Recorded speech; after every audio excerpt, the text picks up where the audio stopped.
কিন্তু আমাকে যদি বলেন লিখতে, আমি লিখতে পারি, অনর্গল লিখে যেতে পারি। জাতীয় ঐক্যের দরকার।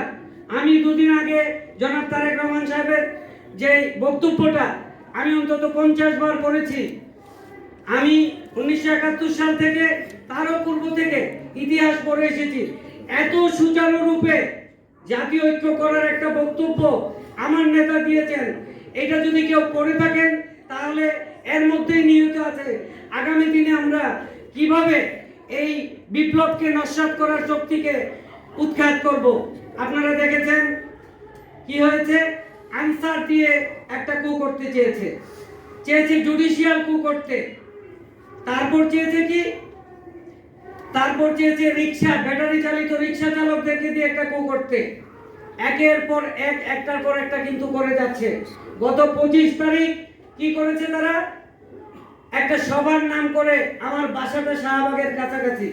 আমি দেখেছি সকাল থেকে হাজার হাজার মানুষ ওদিকে ছুটছে। কারণ কি, আরেকটা ষড়যন্ত্র। তো এই ষড়যন্ত্রগুলো থেকে আমাদেরকে যদি বাঁচতে হয়, এই বিপ্লবকে যদি সফল রূপদান করতে হয়, তাহলে তারেক রহমান সাহেবের যে সর্বশেষ বক্তব্যটা, এইটা আমাদেরকে দাড়ি কমা সেমিকোলন সহ যদি আমরা ফলো করি, তবেই আমরা একটা সমৃদ্ধ সোনার বাংলাদেশ দেখতে পাবো। অন্যথায় এইভাবে আমরা কিন্তু গরুয়া মিটিং করেছি গত 16 বছর। এই প্রেস ক্লাবে শত শত মিটিং করেছি। আমি শুরুতে বলেছি আমি বক্তব্য দিতে পারি না, আমি লিখতে পারি। আমরা যখন রাজপথে নামতে পারতাম না, তখন আমরা করেছি গরুয়া মিটিং করেছি। আমরা রাজপথে দাঁড়ালে আমাদের নেতা কর্মীদেরকে জেলে পুরেছে। এখন কিন্তু এই পরিবেশ থেকে আমরা বেরিয়ে এসেছি, আমরা শ্বাস নিতে পারছি।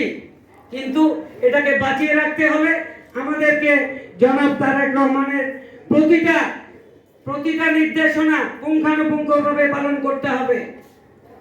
আর সর্বশেষ আমি আমার পরিচয়টা দিয়ে শেষ করছি। তারেক রহমান সাইবার ফোরামের আমি প্রেসিডেন্ট। আমরা 2014 সালের 20 নভেম্বর এই সংগঠনটা করেছিলাম।